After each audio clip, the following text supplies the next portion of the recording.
नमस्कार दोस्तों, मैं हूं अखिलानंद सिंह।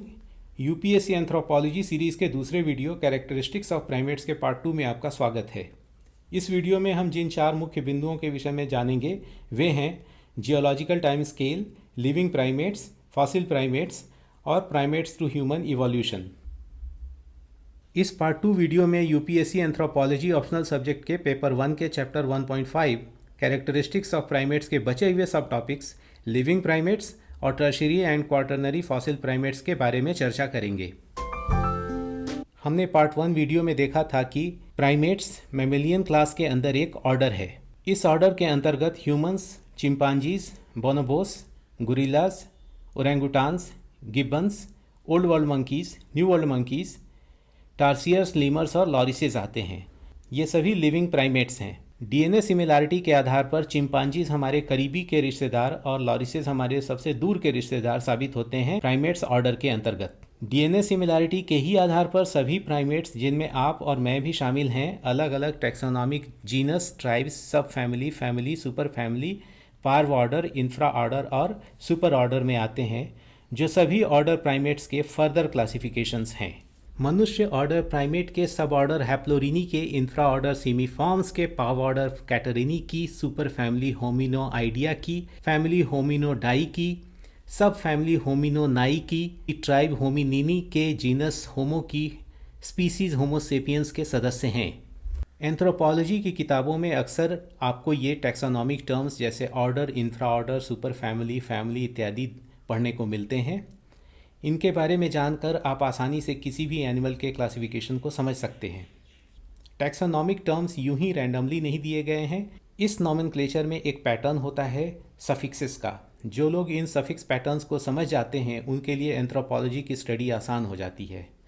गौर करें कि एनिमल किंगडम की सभी फैमिलीज़ के नाम में DAE डाई का सफिक्स होता है, सभी इंफ्रा ऑर्डर नेम में फॉर्म्स का सफिक्स होता है, उसी प्रकार सभी सुपर फैमिली नेम में ओ आइडिया का सफिक्स होता है। आइए अब जानें जियोलॉजिकल टाइम स्केल के बारे में। प्राइमेट ऑर्डर के सभी प्राणी मैमल्स से विकसित हुए थे। आज से 6.5 करोड़ वर्ष पूर्व यानी 65 मिलियन ईयर्स अगो जब डायनासॉर्स का अंत हुआ था, तब मैमल्स छोटे आकार के होते थे। एंथ्रोपोलॉजी में उन्हीं मैमल्स के विभिन्न प्रकार के प्राइमेट्स के रूप में विकसित होने और फिर उन प्राइमेट्स में से कुछ ग्रेट एप्स के मनुष्यों के रूप में विकसित होने की कहानी होती है। चूँकि यह कहानी 65 मिलियन ईयर्स की है, इसलिए इस लंबे समयांतराल को अलग अलग जियोलॉजिकल समयांतरालों में विभाजित किया जाता है। डायनासोर के अंत से अभी तक का समय सीनोजोइक एरा के रूप में जाना जाता है। इस एरा को 3 पीरियड्स में बांटा गया है, जिनके नाम हैं पेलियोजीन, नियोजीन और क्वार्टरनरी। पेलियोजीन का समयांतराल है 65 मिलियन ईयर्स अगो 65 मिलियन ईयर्स अगो से 23 मिलियन ईयर्स अगो। नियोजीन का समयांतराल है 23 million years ago to 2.6 million years ago और तीसरे पीरियड क्वार्टरनरी का समयांतराल है 2.6 मिलियन ईयर्स अगो टू आज तक का समय। यूपीएससी एंथ्रोपोलॉजी की किताबों और इसके सिलेबस में भी पेलियोजीन और नियोजीन पीरियड्स को मिलाकर एक ही पीरियड का नाम दिया गया है, जो है टर्शियरी पीरियड। टर्शियरी और क्वार्टरनरी पीरियड्स में कुल मिलाकर 7 कालावधियाँ रखी गई हैं, जिन्हें जियोलॉजिक टाइम स्केल में इपॉक्स कहते हैं। Palaeocene, Eocene, Oligocene, Miocene, Pliocene, Pleistocene और होलोसीन। ध्यान दें कि पीरियड्स के नाम में जीन का सफिक्स लगता है और एपॉक्स के नाम में सीन का सफिक्स लगता है। पेलियोसीन एपॉक की कालावधि 65 million years to 56 million years ago तक की है। इयोसीन की कालावधि 56 टू 34 मिलियन ईयर्स अगो की है। ओलिगोसीन की कालावधि 34 टू 23 मिलियन ईयर्स अगो की होती है। Miocene 23 to 5.3 million years ago, Pliocene 5.3 to 2.6 million years ago, Pleistocene 2.6 to 12,000 years ago और होलोसीन की कालावधि 12,000 ईयर्स टू नाउ की होती है। इपॉक नेम्स को क्रमवार याद रखने के कुछ ट्रिक्स हैं। आप इंग्लिश का sentence put egg on my plate please Honey use कर सकते हैं, या चाहे तो मेरे सेंटेंस पहला एक ऑरेंज मेरे पेड़ पर है को भी यूज़ कर सकते हैं।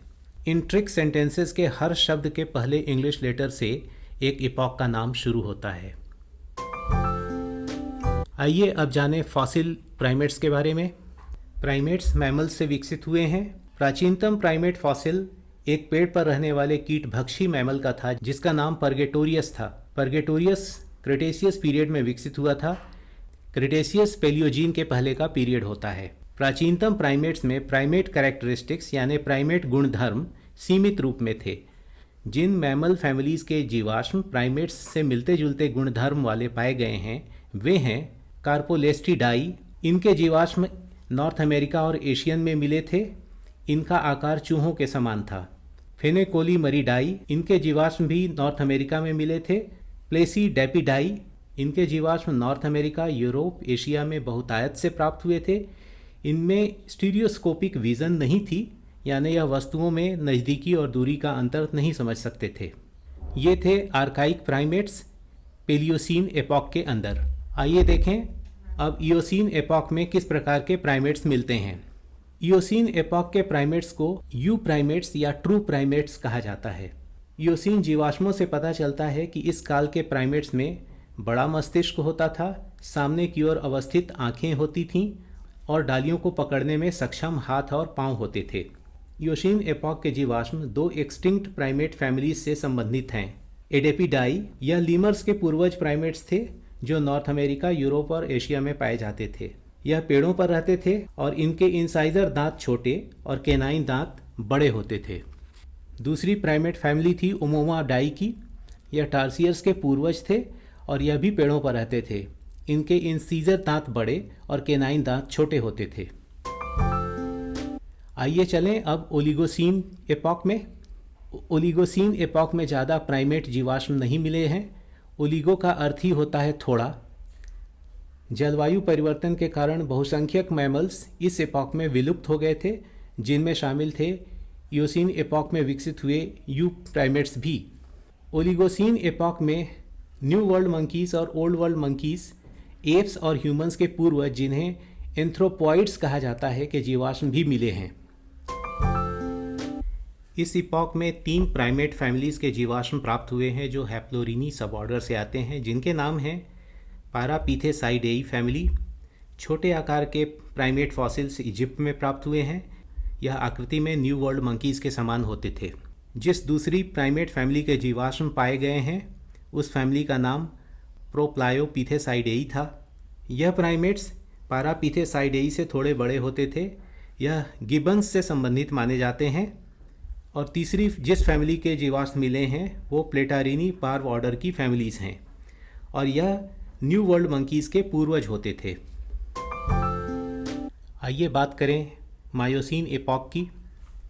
मायोसीन एपॉक प्राइमेट्स के इवोल्यूशन के लिए सबसे महत्वपूर्ण था। सवाना के घास के मैदानों में एप्स दिखने लगे थे और अब यह अपना ज़्यादा समय मैदानों में बिताते थे। धीरे धीरे ये एप्स बाइपेडल भी हो रहे थे। आइए कुछ एप्स के बारे में जानें जिनके जीवाश्म दुनिया के अलग अलग हिस्सों में मिले हैं। पहले किस्म के जो एप्स थे उनके नाम थे प्लायोपिथेकस। यह गिब्बन के आकार के परंतु छोटी पूंछ वाले एप्स थे जो चेक रिपब्लिक के क्षेत्रों में रहते थे। इनके जॉज के जीवाश्म मिले हैं। दूसरे एप्स थे ड्रायोपिथेकस जो यूरोप और भारत में पाए जाते थे। ये ग्रेट एप्स के पूर्वज माने जाते हैं। यह अक्सर 4 पैरों पर चलते थे और आधुनिक गुरिल्ला से दिखते थे। कॉन्सुल लंदन में रखे हुए एक लोकप्रिय चिंपांजी का नाम था। प्रोकॉन्सुल के जीवाश्म अफ्रीका में मिले थे और इन्हें यह नाम दिया गया था क्योंकि ये कॉन्सुल के पूर्वजों की तरह दिखते थे। आप जानते हैं प्रो का अर्थ होता है पूर्ववर्ती, इसीलिए इन्हें प्रोकॉन्सुल कहा जाता है। कुछ वैज्ञानिक इन्हें अफ्रीकन ड्रायोपिथेकस भी कहते हैं। शिवापिथेकस and Ramapithecus, in app fossils को भारत की शिवालिक पहाड़ियों के पास पाया गया था। रामापिथेकस के जीवाश्म भारत के अलावा कीनिया में भी प्राप्त होते हैं। यह संभवतया बाइपेडल थे। ओरियोपिथेकस के जीवाश्म टस्कन, इटली में पाए गए हैं। यह 2 पैरों पर चलने वाले एप्स थे। मायोसीन एपॉक में ही ग्रेट एप्स के 2 और जीनस विकसित हुए थे जिन्हें जीनस सहेलनथ्रोपस और जीनस ओरोरिन कहते हैं। सहेलनथ्रोपस के फॉसिल सहारा के दक्षिण में स्थित सहेल अफ्रीका में मिले थे। इनका काल आज से 7 to 6 मिलियन ईयर्स अगो का पाया जाता है। इनका मस्तिष्क लगभग 350 क्यूबिक सेंटीमीटर का था और ये ज़्यादातर फल, नट्स और कभी कभार मांस भी खाते थे। जीनस ओरोरिन के जीवाश्म कीनिया में मिले हैं। इनका काल 6.1 मिलियन ईयर्स से 5.8 मिलियन ईयर्स का कहा जाता है। ये क्वाड्रूपेडल और बाइपेडल दोनों होते थे। इनके मस्तिष्क का आकार और भोजन दोनों ही सहेलंथ्रोपस के समान होते थे। आइए चलें प्लायोसीन एपॉक में और जानें कि इस एपॉक में कौन से प्राइमेट्स जो हमारे पूर्वज भी थे वो कैसे विकसित हो रहे थे। जीनस आर्डिपिथेकस इथियोपिया में विकसित हुए थे। इस स्पीसीज के अंदर आते हैं आर्डिपिथेकस रामिडस और आर्डिपिथेकस कडब्बा। इनके जीवाश्मों में skull, forearm, pelvis, leg और फुट की हड्डियां मिली हैं। इनके अंगों के प्रोपोर्शन आधुनिक अफ्रीका के एप्स के समान होते थे, मगर दिखने में ये मॉडर्न ओल्ड वर्ल्ड मंकीज़ के समान दिखते थे। इनके मस्तिष्क का आकार 350 क्यूबिक सेंटीमीटर का था और इनका डाइट ओमनिवोर था। यह फल भी खाते थे, नट्स भी खाते थे और एग्स भी खाते थे। अफ्रीका में ही दूसरा जीनस ऑस्ट्रेलोपिथेकस का विकसित हो रहा था, जिनका भोजन प्लांट और स्मॉल एनिमल्स थे। इनकी लंबाई 4 से 4.5 फीट की होती थी, वजन सिर्फ 40 किलो का, लेकिन इनके दिमाग का आकार 450 क्यूबिक सेंटीमीटर का था। यह 3.7 मिलियन ईयर्स अगो से 1.9 मिलियन ईयर्स अगो के बीच अफ्रीका में पाए जाते थे। आइए चलें और जानें अपने प्लीस्टोसीन एपॉक के पूर्वजों के बारे में।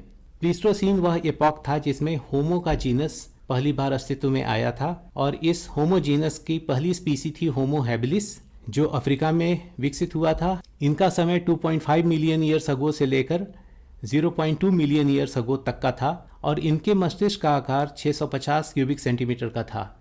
इनका विस्तार पूरे अफ्रीकन महाद्वीप में था। यह होमो की पहली स्पीसीज थी जिसने टूल्स का प्रयोग किया था जो स्टोन के, लकड़ियों के और हड्डियों के बने होते थे। ये विलुप्त हो गए थे 0.2 मिलियन ईयर्स अगो। प्लीस्टोसीन की दूसरी महत्वपूर्ण ह्यूमन प्रजाति है होमो इरेक्टस, जो जीनस होमो से आती है। ये अफ्रीका, इंडिया, मलेशिया और जावा में पाए जाते थे। इनका काल 1.5 million years to 0.2 million years ago का कहा जाता है। इनकी लंबाई 5 फीट से 5 फीट 9 इंच तक की होती थी और वजन 40 से 65 किलोग्राम का होता था। इनके मस्तिष्क काफ़ी विकसित थे। 1000 क्यूबिक सेंटीमीटर इनके मस्तिष्क का आयतन था। यह मीट भी खाते थे और प्लांट भी, और यह पहली मनुष्यों की प्रजाति थी जिसने आग का प्रयोग करना शुरू किया था। इन्होंने और भी कॉम्प्लेक्स टूल्स बनाए थे और जिनमें बो एंड एरो भी शामिल थे। यह मनुष्यों की पहली प्रजाति थी जो माइग्रेट हुई थी अफ्रीका से इंडिया, मलेशिया और जावा तक, और ये हंटर गैदरर्स थे। ये शिकारी, खाना इकट्ठा करने वाले मनुष्य थे। प्लीस्टोसीन में एक और प्रजाति विकसित हुई थी जिसे जाइगैंटोपिथेकस कहा जाता है। यह जीनस पोंगो के अंदर आते थे, जिसमें आज के ओरेंगुटान्स आते हैं। ये बहुत ही विशाल होते थे, गोरिल्ला के समान दिखते थे, लेकिन इनका वजन 300 से 400 किलोग्राम का होता था और ये लगभग 2 मीटर की लंबाई के होते थे। इनका काल 2 मिलियन ईयर्स अगो से 0.35 मिलियन ईयर्स अगो तक का पाया जाता है और इनके फॉसिल्स चाइना में पाए गए हैं। एक और होमो प्रजाति थी होमो निएंडरथल्स, जिन्होंने आग पर नियंत्रण कर लिया था। इनके भी स्टोन के टूल्स थे और हड्डियों के। ये किसी प्रकार के वस्त्र भी पहनते थे जो पशुओं के चमड़ों से बनते थे। इनका खाना मुख्यतः मीट था। ये बड़े ही मस्कुलर होते थे, लेकिन इनकी हाइट कम होती थी और वजन इनका करीब करीब 80 किलोग्राम का होता था। इनके मस्तिष्क का आकार आज के मनुष्यों के आकार से भी बड़ा था, लगभग 1450 क्यूबिक सेंटीमीटर का, और इनका समयांतराल 0.43 मिलियन ईयर्स से 30,000 ईयर्स फ्रॉम नाउ का कहा जाता है। ये ठंडे स्थानों में रहने के लिए उपयुक्त थे। और अब हम आ जाते हैं हमारी अपनी प्रजाति पर, जिसका नाम होमो सेपियंस है। मनुष्यों की एकमात्र यही प्रजाति आज अस्तित्व में है। हमारे ब्रेन का आकार 1350 क्यूबिक सेंटीमीटर का होता है। होमो सेपियंस के अर्लीस्ट फॉसिल्स 0.23 मिलियन ईयर्स अगो के ही पाए गए हैं इथियोपिया में। आज होमो सेपियंस पूरी दुनिया में फैले हुए हैं। अब हम आ जाते हैं 12,000 वर्ष पूर्व से अभी तक के समय पर, जिसे होलोसीन इपॉक कहा जाता है। होलोसीन का मतलब होता है पूर्णतया नया, और इसी इपॉक में मनुष्यों ने खेती करना सीखा आज से लगभग 10,000 वर्ष पूर्व। इसके साथ ही अब हम आ पहुँचे हैं इस वीडियो के चौथे और आखिरी हिस्से में, जहां हम फॉसिल प्राइमेट्स से लिविंग प्राइमेट्स के बीच की जर्नी को स्पेशली ह्यूमंस के कंटेक्स्ट में देखेंगे। इस वीडियो के आखिरी हिस्से ह्यूमन इवोल्यूशन में आइए हम 4.5 मिलियन ईयर्स अगो से वर्तमान समय तक के मनुष्यों के विकास क्रम या इवोल्यूशन को समझें। स्क्रीन के लेफ्ट हैंड साइड में एक टाइमलाइन दिखती है जिसमें मिलियन ईयर्स अगो के फॉर्म में नंबर्स लिखे हुए हैं। 4.5 मिलियन ईयर्स अगो एक जीनस आर्डिपिथेकस अफ्रीका में रहता था। आर्डिपिथेकस बाइपेडल थे और वह कभी कभी क्वाड्रूपेडल भी हो जाते थे। इनका मस्तिष्क 350 क्यूबिक सेंटीमीटर का था।